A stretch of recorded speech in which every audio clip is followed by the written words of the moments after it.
تۆڕی میدیایی کۆمەڵە شاری هەولێر دووەمین پانێڵی لەسەر ڕەوشی ڕاگەاندنی ئیسلامی لە هەرێمی کوردستان بەڕێوە برد. پانێڵەکە بە بەشداری ژمارەیەک لە میدیاکاران و چاودێرانی سیاسی و نوێنەری ڕاگەاندنە ئیسلامیەکان بەڕێوە چوو. بەڕێوەبەری تۆڕی میدیایی کۆمەڵ باز لە گرنگی میدیای ئیسلامی و ڕۆڵی کەناڵی ئاسمانی پەیام لە گەشەپێدانی میدیای ئیسلامی لە هەرێمی کوردستان کرد. ئەگەر هەمومان لە بیرمان بێت تا و کاتە و میدیان حیزبیانی کە هەبوون لە هەرێمی کوردستانە بە شێوەیەک وێنایی بارودۆخی کۆمەڵایەتی و سیاسی هەرێمی کوردستانیانە کرد، تەنانەت ئەو کاتێک کە دیمەنی شارێکی وەکو هەولێر و سلێمانیان نیشان دەدا ڕێگەیان نەدەدا لە دیگواستنەوەی دیمەنەکانە منارەیەکی مزگەوتیش دەرکەوێ، معالمێکی ئیسلامی بە سیمای میدیاییانەوە ببێ. حاڵەتە ئیسلامیەکە لە هەرێمی کوردستانە تا ئەندازەیەکی زۆر منبەرێکی نەبوو کە گزارشتی ڕاو بۆچوونەکانی خۆی تیا بەیان بکە. مسلمانان بە شێوەیەکی زۆر ڕەها و فراوان بە حاڵەتێکی نەخوازرا و نەویسرا و لە هەرێمی کوردستانە نیشان دەدران. ئەو کاتەی کە ستەمێکیان لێ دەکرا منبەرێکیان نەبوو کە هاواری تێدا بکەن و دیفاع لە خۆیان بکەن.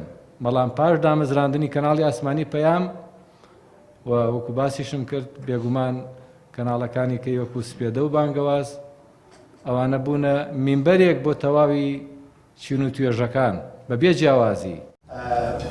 بەڕێوەبردننی پانێڵەکە هاو کاتە لەگەڵ سەرڕۆژی دامەزراندنی کەناڵی ئاسمانی پەیام وەک یەکەمین کەناڵی ئاسمانی ئیسلامی کوردی لە هەرێمی کوردستان. هاوکات بەڕێوەبەری کەناڵی سپێدەش زمان حەڵی یەکگرتووی ئیسلامی کوردستان کار و بەرنامەکانی کەناڵی پەیام بەرز دەنرخێنێت و بوونی کەناڵەکە بۆ واقعی کوردستان بە گرنگ دەزانێت.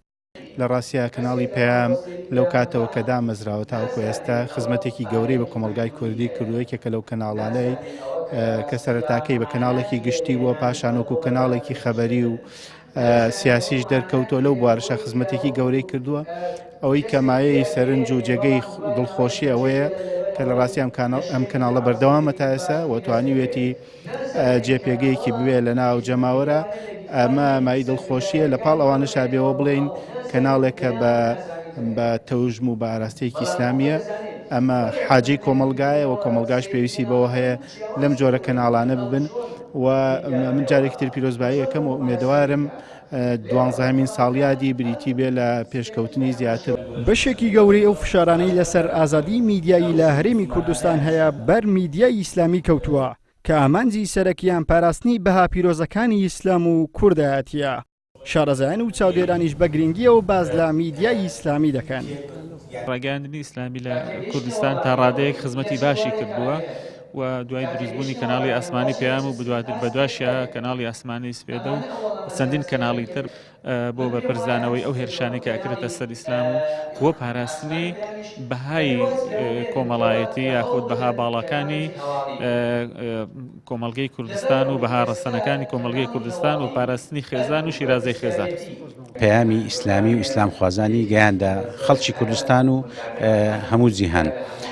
دیارە بوونی کەناڵێکی ئیسلامی زۆر زەڕورە بەوەی کە میلەتی ئێمە میلەتێکی مسلمانە، یعنی زۆر بە زۆری هەرە زۆری میلەتەکە مسلمانە.